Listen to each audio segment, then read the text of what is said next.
Most women that I work with most women that I work with don't actually have a time management problem. That's the way it's been framed forever and ever. Well, not forever and ever, since the industrial age. Before that, we did not talk about time management. Most women don't have a time management problem. They have a time mastery problem. And no one told them that there's a difference. So I realized the difference. I've been obsessed with time since I was a kid in college. Obsessed with it. Actually, I was obsessed with time when I was a kid. I was a child of the 80s, where as sands through an hourglass, so are the days of our lives was the the theme. And I have been studying this, and I cannot believe that of all the years and all the videos and all the podcasts and all the coaching sessions that I've done, I have never spoken about the difference between time management and time mastery, and why time mastery is so very much superior than time management if your goal is to lead a fulfilling and meaningful life that also feels freeing. Just thinking about it, time management is saying your life is something that needs to be managed well or it'll be wasted or squandered. And I think that's just the wrong approach. And I definitely, especially think that for women, it's the wrong approach. So let's take this topic, flip it on its head, and stay tuned because at the very end, I am going to tell you, if this truly interests you, how you can take it deeper into time mastery for yourself. But this is time management versus time mastery, and this is video one of the Time Rich Woman series. But here's what you need to know: time management will keep you busy, and time mastery will keep you free. It'll set you free and it'll keep you free.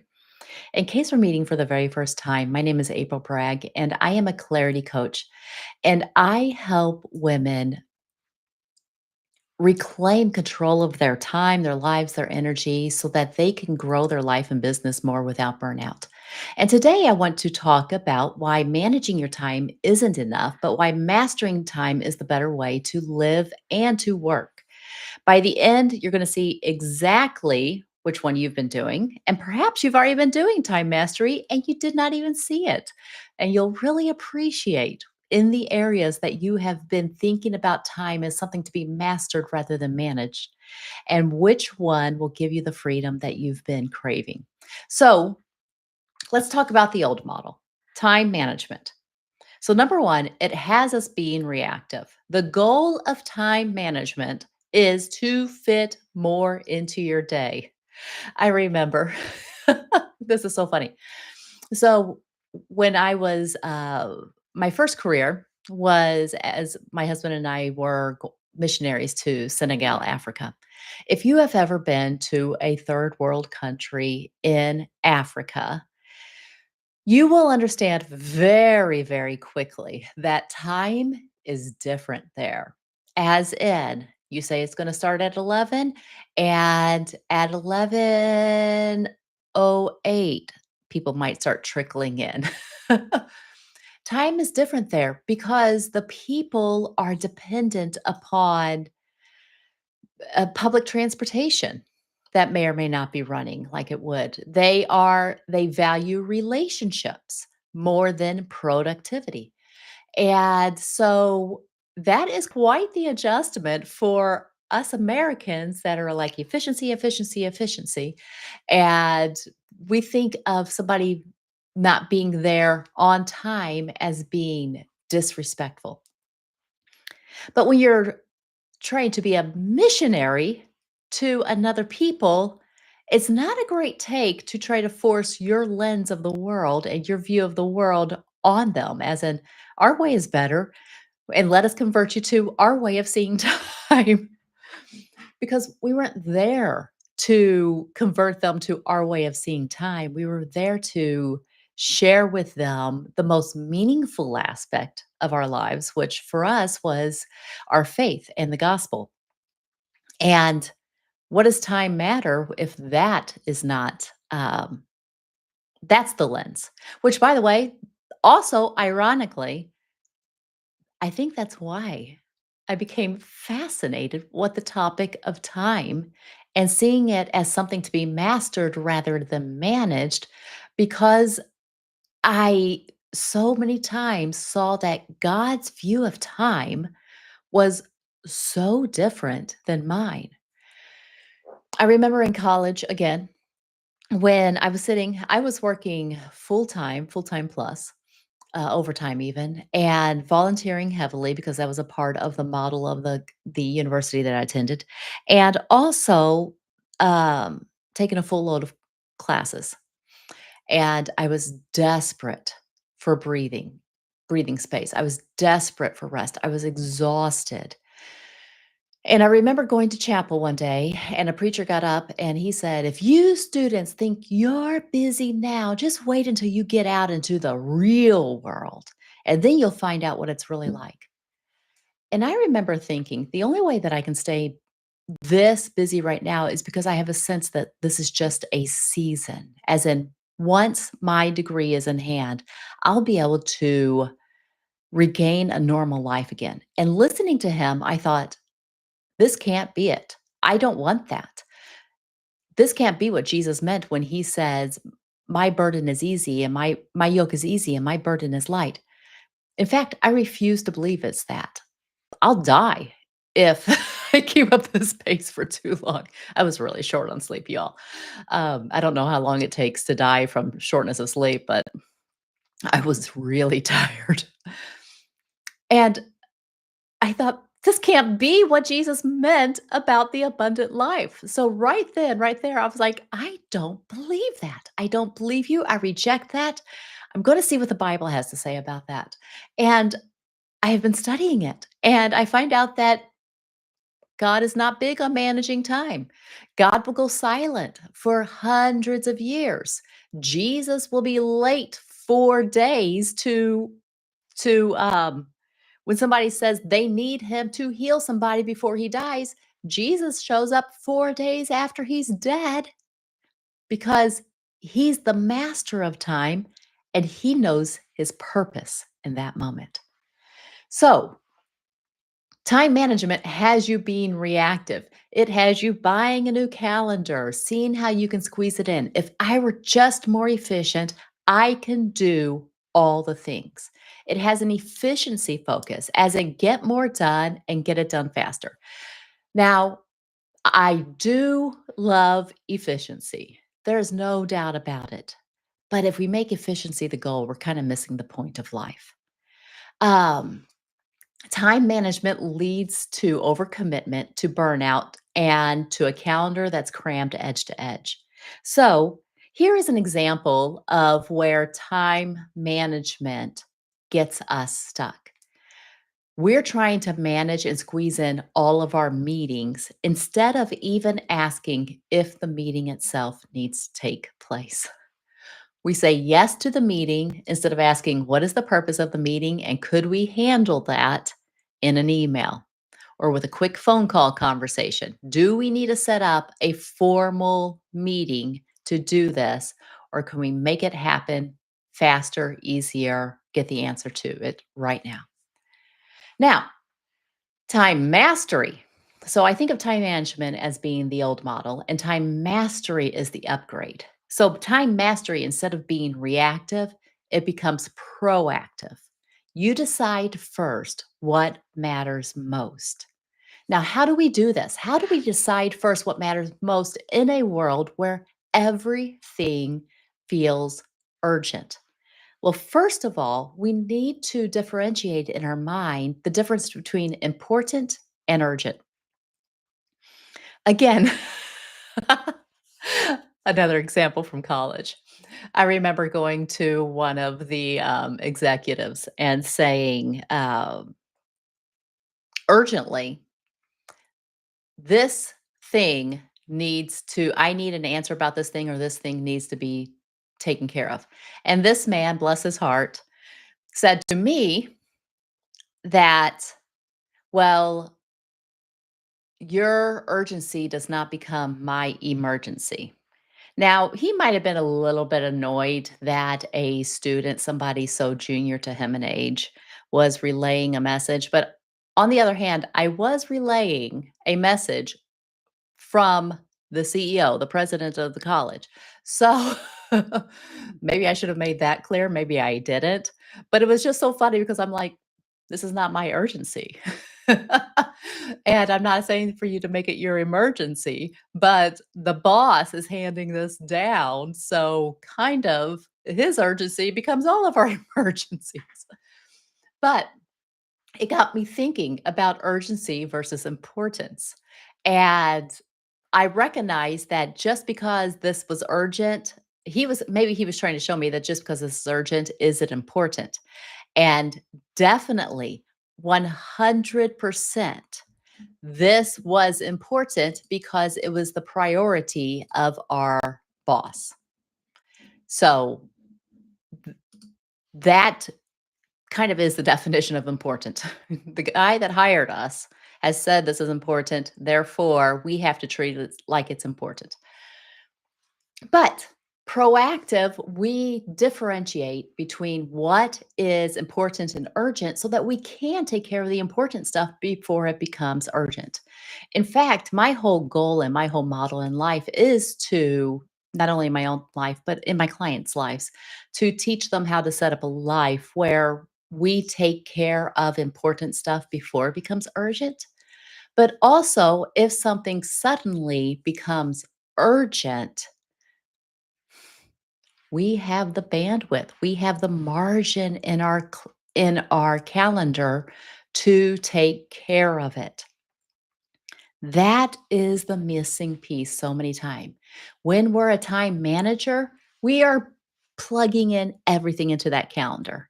Whereas, by the way, if that is the way you like to operate, I would recommend that all you do to change things is simply add 1 hour a day and just label it unexpected, urgent, whatever. But where you already have a buffer, it's already claimed because the unexpected happens to us all. Just have, if you're a huge, huge planner, plan for it to already be there. And somebody says, this is so important. And you're like, yeah, I can take care of it at 2 o'clock because you already had 2 o'clock completely free for whatever came last minute. This is what I did with I worked for a boss running pretty much his office. And he was a guy that would like to change the priorities on a day to day basis. And so that's what I did. I started blocking out time for his priorities so that I wouldn't get upset about the fact that they were messing up my other beautifully laid plans. All right. So time mastery is proactive rather than reactive. But also, here's how we decide what's important. It's values based instead of efficiency focused. But ironically, values based makes your entire life more efficient rather than your day more efficient. So instead of, thinking efficiency first, we're thinking values first. Like, do I even say yes to this commitment? Does it align with my values or what I'm doing this season rather than how do I say yes to it and be so efficient so I can get back to the things that matter most? Do you hear the difference? It creates margin, it creates presence, and it creates ease. Margin is a huge thing. So, one of the examples of doing this, I just gave you one example, which is, checking, do we even say yes to this? But another example is when you have a bunch of things to do and you're thinking it's a time management problem, a time mastery approach would be to choose 3 priorities for the day and then telling yourself if these are understanding these are the 3 most important things. And if all I get done today are these 3 things, then that's all that was most important. So that's all that matters. And that is fine. And making your peace with it. Some people, like my husband, have no problem at all having this constant controlling to do list of things to do. And his to do list on a daily basis has probably upwards of 14 items. It is amazing. And maybe he only gets 11 of those things done.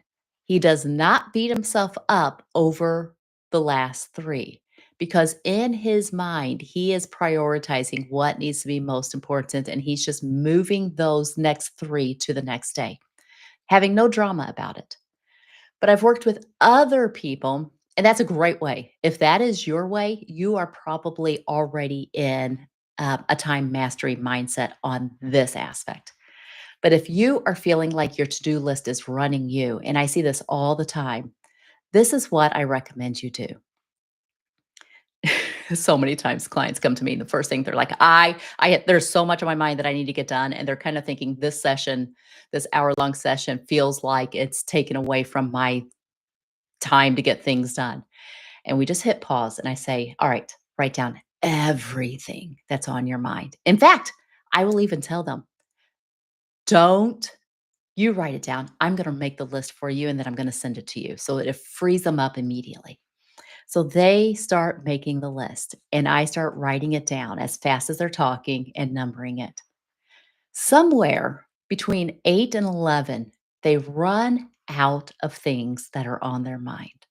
But that just shows us and then when I read the list back to them, I say, "Is that all? Is there anything else you can think of?" And I read the list back to them.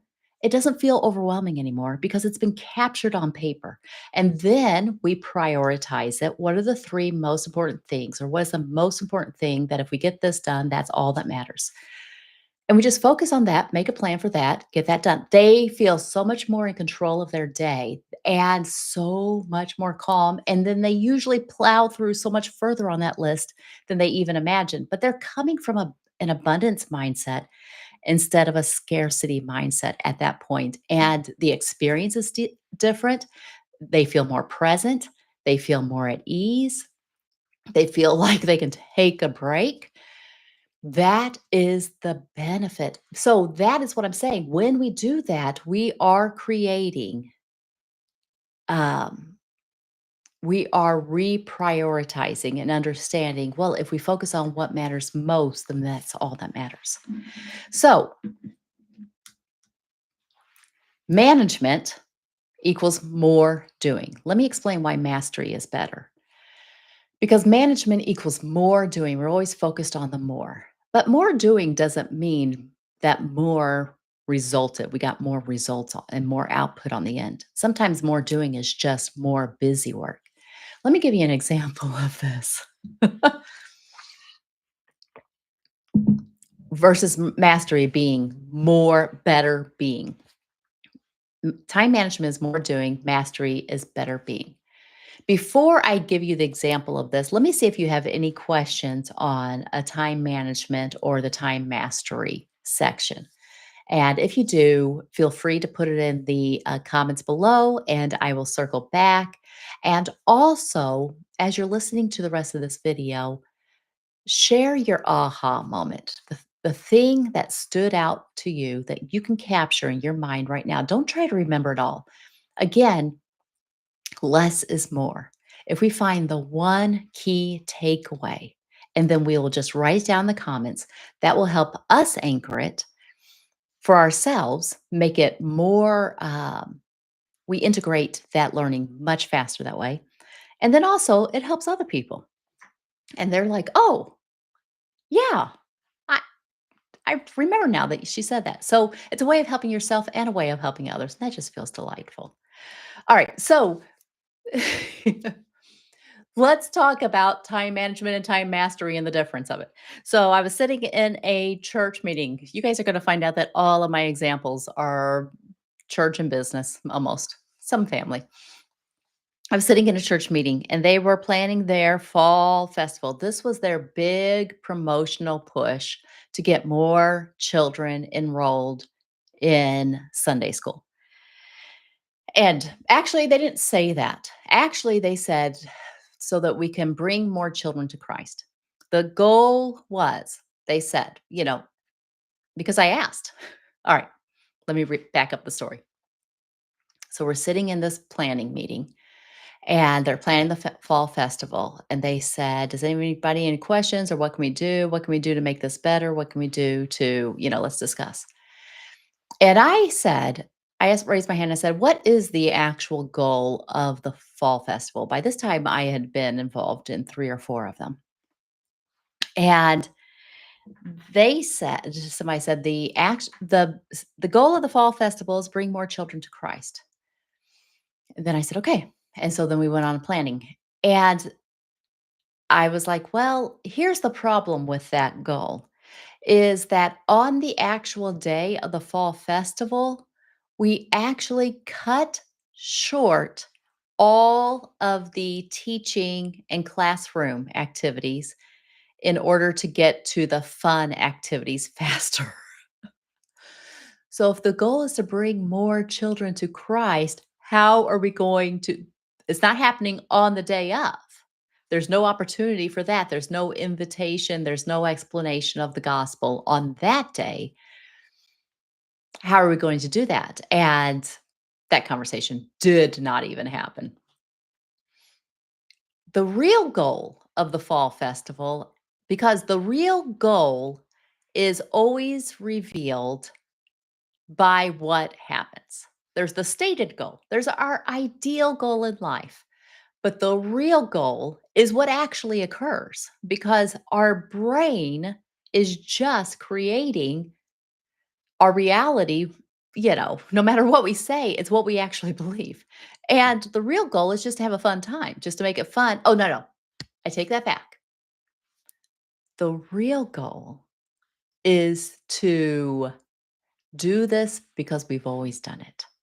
And that's what I noticed. And by the way, there's actually nothing wrong with that goal if that is your goal. There is a beautiful rhythm in life when we honor traditions. But we also need to know, is there a gap between our stated goal and our real goal? And as I listened to that planning meeting, I could see the older people and the joy that they had in past experiences, and they wanted to keep on creating those experiences. Again, nothing wrong with that. But we want to make sure that our stated goal and our real goal is the same or is supportive of each other. So we could have like honored the stated goal by making sure that we had a better presentation of the gospel for the weeks leading up to it, or a better presentation of the gospel for the week after the fall festival. But when we looked at the data, there were not more kids being enrolled in Sunday school. There was just a huge number of kids coming for the actual event because they knew our pattern as a church.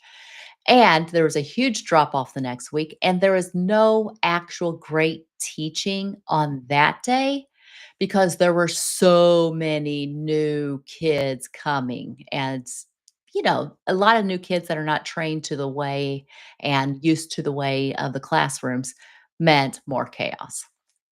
So, classroom management went down, fun did go up. Now, one of the benefits that come out of it is that this church was seen as a fun church in the community. And so, there's benefit in that. I am not saying there's not. I am saying that this is an example of the difference between time management and time mastery. So, here's where I came in. I realized I don't need more fun in my life. I have so much fun. I'm a little bit over full on fun. And so once my kids aged out of that, I was glad to drop that as a priority in my life, time mastery, because I was very certain about my values.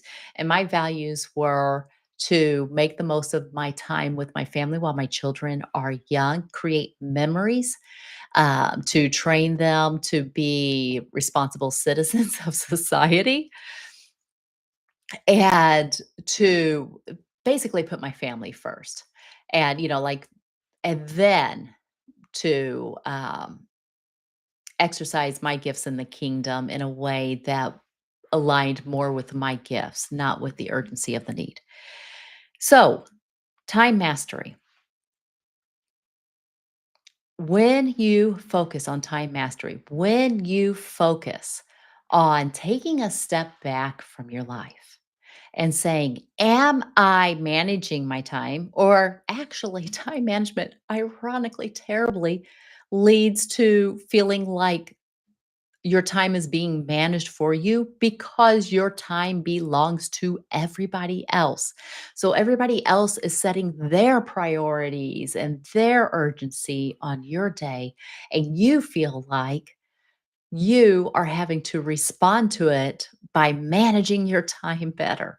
And I've seen this happen over and over and over again in women's lives because we are the nurturers and we are I say we are the soft spaces between the inflexible schedules.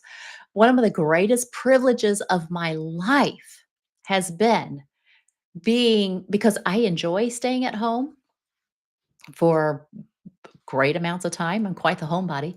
Um, One of the greatest pleasures of my life has been remaining the flexible one in my family schedule. And so I can run the errands for my husband so he can focus on his job. And I don't mind doing it. And I was the person that ran the kids to all their activities. And I just oriented my life around that flexibility. I'm the person who, and honestly, I don't know how people do this without taking up their vacation days.